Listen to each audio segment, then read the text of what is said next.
Assalamualaikum warahmatullahi wabarakatuh. Perkenalkan, nama saya Fahri Roji. Saya dari kelas biologi 1 dan saya membuat video ini untuk memenuhi tugas ujian tengah semester mata kuliah Bahasa Indonesia dengan dosen pengampu Ibu Junaida MPD. Dan saya ucapkan terima kasih kepada Ibu Junaida MPD yang telah membimbing dalam menyelesaikan tugas ujian tengah semester mata kuliah Bahasa Indonesia ini. Di sini saya membawakan judul yaitu kalimat dalam bahasa Indonesia. Pengertian Kalimat dalam bahasa Indonesia. 1. Pengertian kalimat. Pengertian kalimat adalah suatu bagian rentetan kata yang selesai dan menunjukkan pikiran yang lengkap. Yang dimaksud dengan pikiran yang lengkap adalah informasi yang didukung oleh pikiran yang utuh. Sekurang-kurangnya kalimat dalam ragam resmi, baik lisan maupun tertulis, harus memiliki subjek atau pokok kalimat dan predikat atau sebutan. Adapun pengertian lainnya, kalimat adalah satuan bahasa terkecil dan terlengkap maknanya. Hal ini dikarenakan pada sebuah kata terkadang tidak dapat mewakili sebuah konsep makna yang utuh. Walaupun satuan bahasa terkecil, kalimat mempunyai makna yang utuh karena dapat berdiri sendiri serta mempunyai pola intonasi akhir. Pengertian lain dari kalimat adalah susunan beberapa kata atau klausa yang bisa diperlukan dilengkapi dengan kata, hubung, atau konjungsi. Kalimat sangat berperan penting dalam hal komunikasi karena kalimat berfungsi untuk menyampaikan sebuah informasi dan menggambarkan perasaan seseorang. Adapun unsur kalimat merupakan fungsi sintaksis yang bisa disebut jabatan kata atau peran kata. Unsur-unsur tersebut adalah subjek S merupakan bagian kalimat yang menunjuk pelaku, tindakan, keadaan, masalah atau segala sesuatu hal yang menjadi pokok suatu pembicaraan dan dapat diterangkan oleh predikat P. Fungsi subjek S ini dapat diisi oleh kata benda atau frasa nomina, klausa maupun frasa verba. Contoh, dosen suka membaca, kursi dosen bagus, yang memakai baju putih itu dosen saya. Kalimat umumnya berwujud rentetan kata yang disusun sesuai dengan kaidah yang berlaku. Setiap kata yang disusun dengan kaidah yang berlaku, kata termasuk kelas atau kategori kata, dan mempunyai fungsi atau dalam kalimat. Pengurutan rentetan kata serta macam kata yang dipakai dalam kalimat menentukan pula macam kalimat yang dihasilkan. Kalimat adalah satuan sintaksis yang disusun dari konstituen dasar, yang biasanya berupa klausa, dilengkapi dengan konjungsi bila diperlukan, disertai intonasi final. Kalimat berperan sangat penting dalam sebuah komunikasi karena kalimat harus mampu menyampaikan informasi, menanyakan sesuatu, atau bahkan mengekspresikan emosi manusia. Menurut para ahli, 1. Pengertian kalimat menurut Kraft, tahun 1984 nomor 156, mendefinisikan kalimat sebagai satu bagian dari ujaran yang didahului dan diikuti oleh kesenyapan, sedang intonasinya menunjukkan bagian ujaran itu sudah lengkap. 2. Pengertian kalimat menurut Daryo Widoyo, 1984, 88, nomor 254, menyatakan bahwa kalimat ialah bagian terkecil dari suatu ujaran atau teks wacana yang mengungkapkan pikiran yang utuh secara ketatabahasaan. 3. Pengertian kalimat menurut Slamet Mulyana, tahun 1969, menjelaskan kalimat sebagai keseluruhan pemakaian kata yang berlaku, disusun menurut sistem bahasa yang bersangkutan. Mungkin yang dipakai hanya satu kata, mungkin lebih.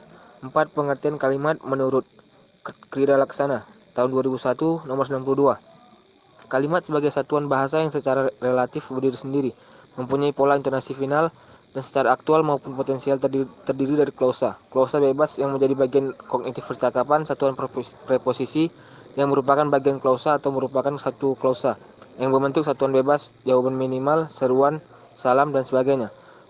5. Menurut Alwi dan kawan-kawan, tahun 2000, nomor 311.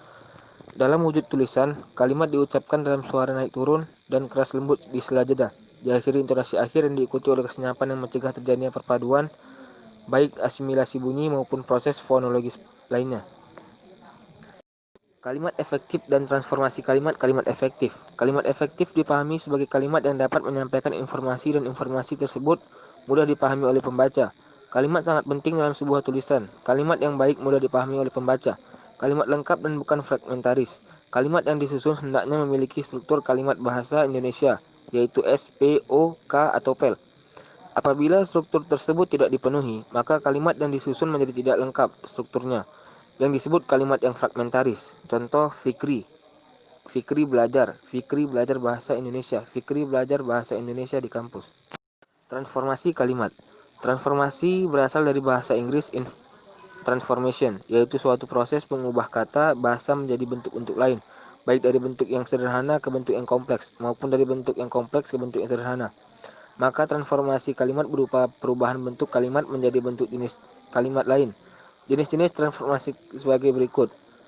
Transformasi jeda, yaitu dengan menggunakan jeda. Transformasi aposisi, yaitu dengan menggunakan kata tugas yang. Transformasi setara, yaitu dengan menggunakan kata tugas dan. Transformasi disjungtif, yaitu dengan menggunakan kata tugas atau tetapi.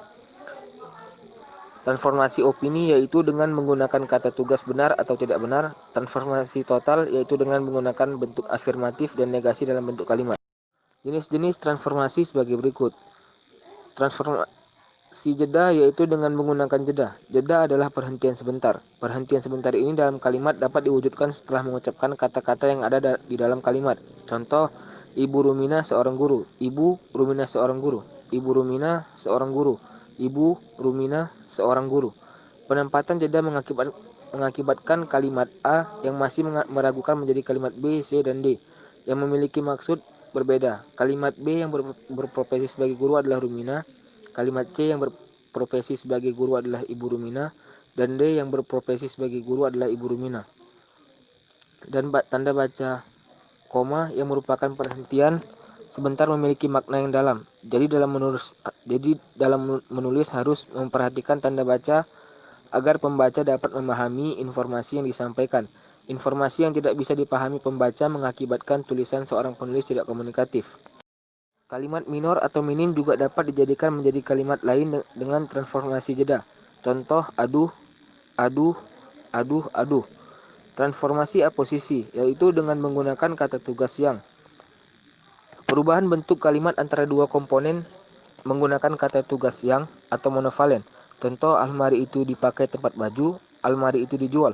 Bentuk transformasinya, almari yang dipakai tempat baju itu dijual. Almari yang dijual itu dipakai tempat baju. Kalimat A, transformasi primer, sebab gagasan pertama menempati posisi depan, bagian depan, atau kontur depan. Sedangkan gagasan kedua menempati posisi belakang. Pembentukan kalimat transformasi aposisi ini menggunakan tiga gagasan yang berbeda dan dideskripsikan berurutan. Transformasi aposisi ini dimanfaatkan pada bentuk deskripsi. Karangan deskripsi mengandalkan keahlian penulis dalam membuat bentuk-bentuk kalimat transformasi aposisi. Contoh kalimat, pemuda ini sering mengantar aku sampai ke kos. Pemuda ini sering memberi ucapan selamat ulang tahun kepadaku. Pemuda ini diwisuda Agustus 2005. Diubah menjadi kalimat transformasi aposisi. Menjadi A tambah B tambah C dan A tambah C tambah B, B tambah A tambah C, B tambah C tambah A, C tambah B tambah A, dan C tambah A tambah B.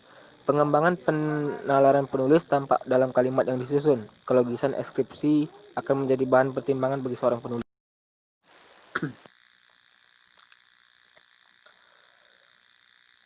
Transformasi setara,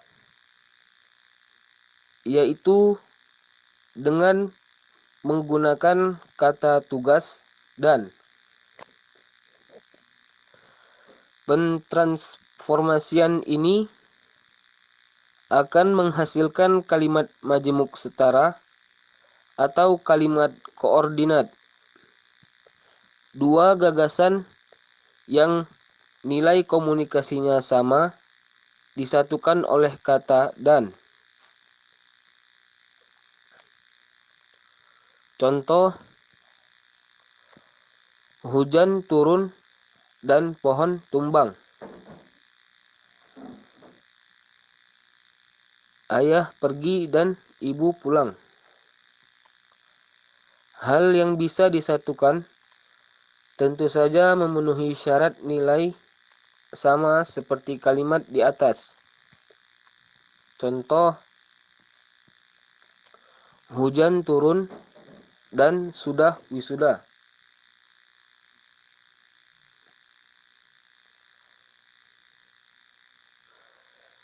Ibu menjahit dan teroris bergerak.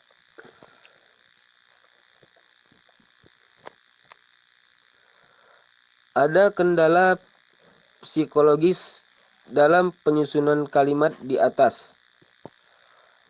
Penulis nampak memaksa gagasan yang berbeda disatukan dalam satu kalimat.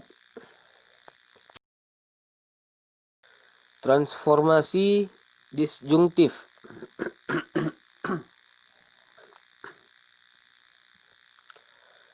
Yaitu dengan menggunakan kata tugas atau tetapi. Penggunaan kata atau untuk menghasilkan kesamaan dan penggunaan tetapi untuk menghasilkan ketidaksamaan. Contoh, Ida makan atau ibu tidur. Ida makan tetapi ibu tidur. Saya berbicara keras tetapi guru menerangkan. Saya berbicara keras tetapi guru tidak menghiraukan. Transformasi opini, yaitu dengan menggunakan kata tugas benar atau tidak benar. Opini merupakan pandangan penulis. Transformasi opini merupakan pandangan subjektif penulis. Nilai pendapat ditentukan oleh kepandaian yang dimiliki penulis. Penulis yang dipercaya tentu saja berimbas pada kepercayaan terhadap kalimat yang dibuat. Pendapat yang berorientasi kepada pengakuan menggunakan kata tugas benar, dan opini yang berorientasi kepada pengingkaran atau sanggahan menggunakan kata tugas tidak benar. Contoh, benar bahwa Ani mengikuti semester pendek ini. Tidak benar, rakyat belum makmur. Opini sering disajikan berdasarkan pandangan seseorang terhadap hal yang terjadi di dalam kehidupan sehari-hari. Logika atau penalaran yang menyertai penyusunan kalimat opini ini adalah kondisi psikologis penulis. Kalimat ini bisa mendatangkan perdebatan adu argumen yang serius manakala digunakan dalam komunikasi. Komunikasi tulis akan menimbulkan perang pena.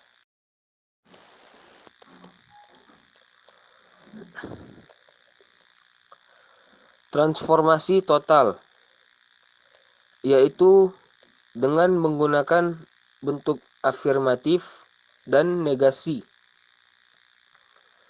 Transformasi total atau duplik. Penulis menampilkan bentuk afirmatif dan negasi.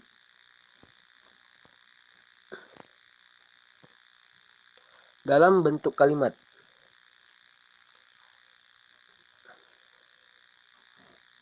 Contoh, ayah pergi atau tidak pergi dan saya harus ada di rumah.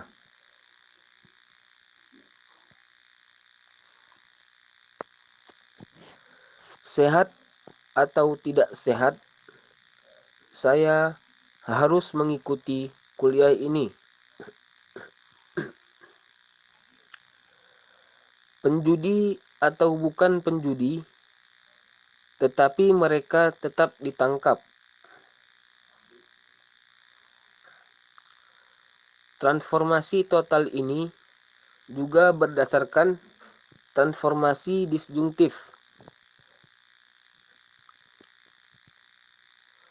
yang mempergunakan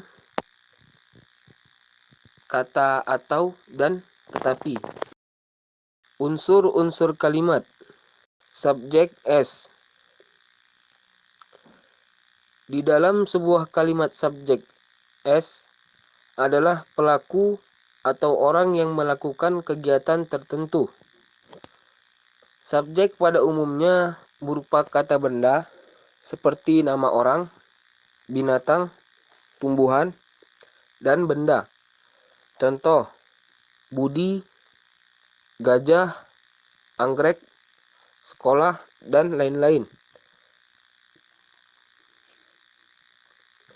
Subjek adalah unsur pokok yang terdapat pada sebuah kalimat. Di samping unsur predikat dalam pola kalimat bahasa Indonesia, subjek biasanya terletak sebelum predikat, kecuali jenis kalimat inversi. Subjek umumnya berwujud nomina. Perhatikan contoh kalimat di bawah ini.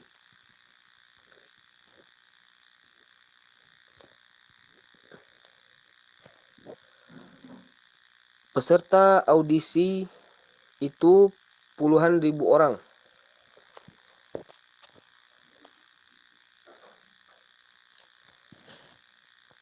Dia datang dari Bogor.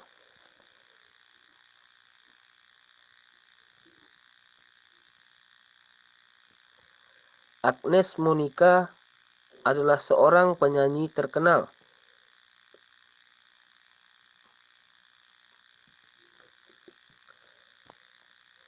Pak Aldi pergi ke Malaysia.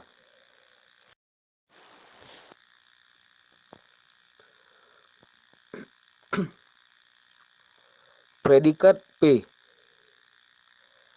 Predikat adalah unsur kalimat yang menyatakan kegiatan yang sedang dilakukan oleh subjek. Predikat biasanya merupakan kata-kata kerja, misalnya memasak, bermain, menyanyi, dan lain-lain. Predikat juga merupakan unsur utama suatu kalimat.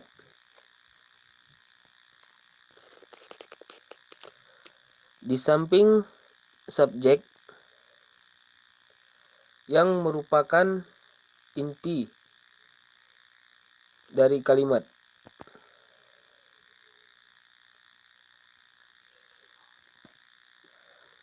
unsur pengisi predikat suatu kalimat dapat berupa kata, misalnya verba, adjektiva, atau nominal, numeral, dan preposisional. Selain itu dapat pula berupa frasa, misalnya frasa verbal, frasa adjektival, frasa nominal, frasa numeralia, atau bilangan. Perhatikan beberapa contoh kalimat di bawah ini. Kiki belajar di kamar. Ibu memasak tumis kangkung. Aldi sedang membaca koran.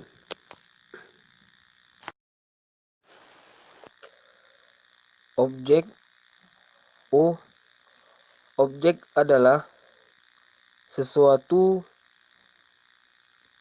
yang dikenai tindakan oleh subjek. Sama seperti subjek, objek dapat berupa kata-kata benda. Misalnya ayah, harimau, pakaian, dan lain-lain.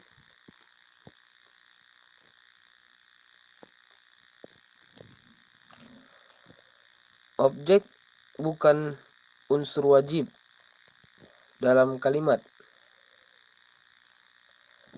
Keberadaannya umumnya terletak setelah predikat yang berkategori verbal transitif atau kalimat aktif transitif, yang sedikitnya mempunyai 3 unsur utama: subjek, predikat, dan objek. Objek pada kalimat aktif akan berubah menjadi subjek jika kalimatnya difasifkan. Demikian pula, objek pada kalimat pasif akan menjadi subjek jika kalimatnya dijadikan kalimat aktif. Objek umumnya berkategori nomina. Berikut contoh objek dalam kalimat. Adik bermain layangan. Aldi membeli sebuah buku. Kelinci itu memakan wortel. Keterangan K. Keterangan merupakan unsur kalimat yang memberikan informasi lebih lanjut tentang sesuatu yang dinyatakan dalam kalimat. Misalnya, memberi informasi tentang tempat, waktu, cara, sebab, dan tujuan. Keterangan ini dapat berupa kata, frasa, atau anak kalimat. Keterangan yang berupa frasa ditandai oleh preposisi seperti di, ke, dari, dalam, pada, ke, kepada, terhadap, tentang, oleh, dan untuk. Keterangan yang berupa anak kalimat ditandai dengan kata penghubung seperti ketika, karena, meskipun, supaya, jika, dan sehingga. Berikut ini beberapa ciri unsur keterangan. Bukan unsur utama, tidak bersifat wajib seperti subjek, predikat, objek, dan pelengkap. Tidak terikat posisi, memiliki kebebasan tempat di awal atau di akhir, atau di antara subjek dan predikat. Jenis keterangan. Di dalam sebuah kalimat, keterangan menjelaskan bagaimana, di mana atau kapan peristiwa yang dinyatakan dalam kalimat tersebut. Keterangan di dalam kalimat dapat berupa keterangan tempat sama dengan di rumah, di sekolah, di pasar, dan lain-lain. Keterangan cara, dengan cepat, dengan serius, dengan bersemangat, dan lain-lain. Keterangan tujuan, agar lulus ujian, untuk bertemu ibunya supaya bersih, dan lain-lain. Keterangan alat, menggunakan pisau, mengendara motor, menggunakan skop, dan lain-lain. Keterangan waktu, pada hari Minggu jam 9 malam pada musim kemarau, dan lain-lain. Keterangan penyerta, bersama ayahnya dengan ibunya ditemani kakaknya, dan lain-lain. Pelengkap pel. Pelengkap adalah unsur kalimat yang fungsinya seperti objek, tetapi yang membedakannya adalah pelengkap tidak bisa dirubah menjadi subjek pada kalimat pasif. Pelengkap biasanya terletak setelah predikat atau objek. Pelengkap dan objek memiliki kesamaan. Kesamaan pada kedua unsur kalimat ini adalah bersifat wajib, ada karena melengkapi makna verba predikat kalimat, menempati posisi di belakang predikat, dan tidak didahului preposisi.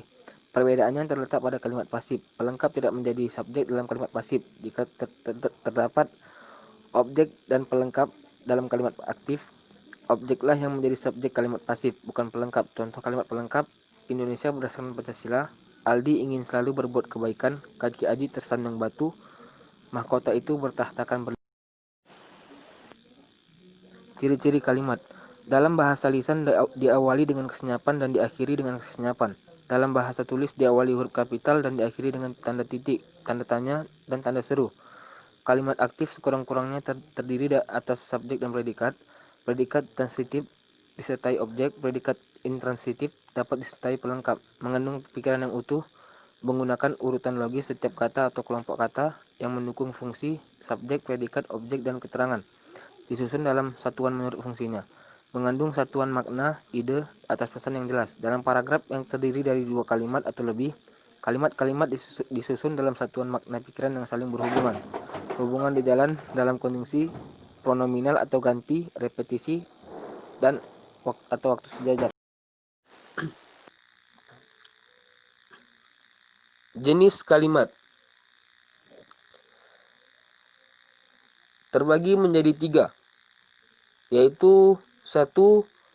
Kalimat dalam bahasa Indonesia dapat dibagi menjadi beberapa jenis kalau dilihat menurut strukturnya. Kalimat dapat dibagi menjadi kalimat tunggal dan kalimat majemuk. Kalimat majemuk ini kemudian dapat pula dibedakan menjadi kalimat majemuk setara atau koordinatif. 2. Kalimat majemuk bertingkat atau subordinatif maupun kalimat majemuk campuran, koordinatif atau subordinatif. Jika gagasan pada suatu kalimat tersebut hanya satu atau tunggal, maka kalimat tersebut dikatakan kalimat tunggal. Sedangkan kalau dalam sebuah kalimat terdapat lebih dari satu gagasan, maka kalimat tersebut bisa dikatakan kalimat majemuk. 3. Menurut Spinoza, di dalam hikmat kalimat dapat dibedakan menjadi beberapa jenis. A. Jumlah klausa pembentuknya. B. Bentuk atau fungsi isinya. C. Kelengkapan unsurnya. Dan D. Susunan subjek predikatnya.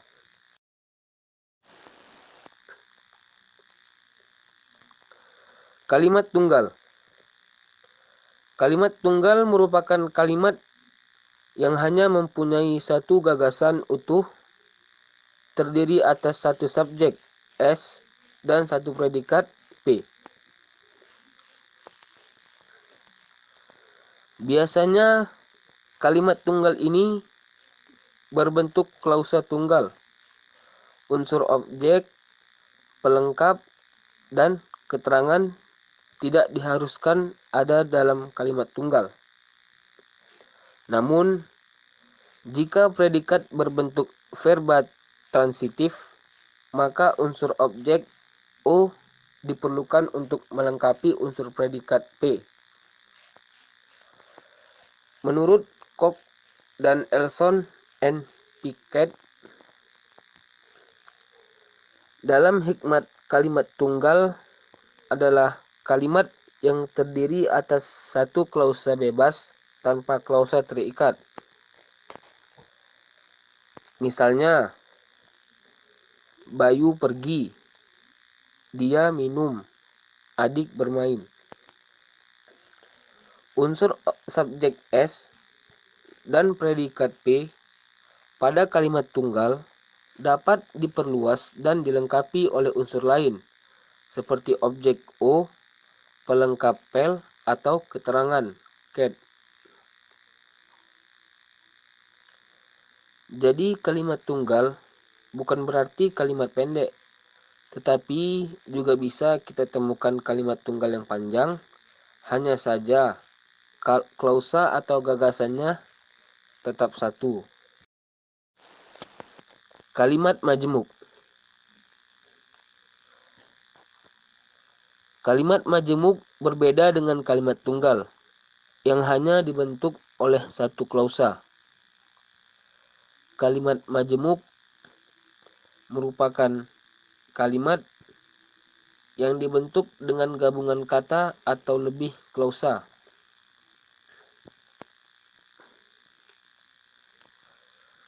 Kalimat majemuk terbagi menjadi dua, yaitu kalimat majemuk setara dan kalimat majemuk bertingkat. Menurut Spinoza, dalam hikmat ciri-ciri dari kalimat majemuk setara adalah A. Dibentuk dari dua atau lebih kalimat tunggal, dan B.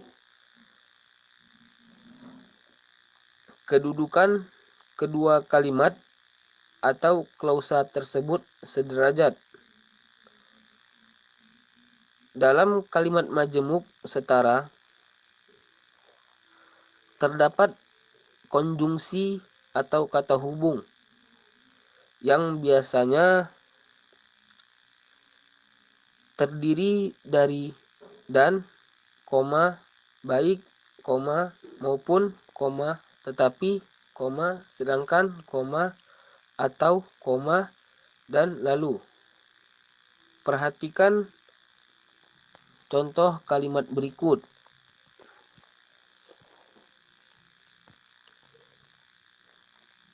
A.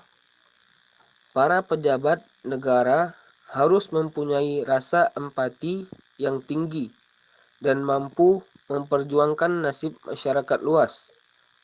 B. Guru tersebut menerangkan pelajaran sedangkan muridnya memperhatikannya dengan seksama. Demikian presentasi dari saya. Maaf apabila ada kesalahan dalam menampilkan video, baik dari kata.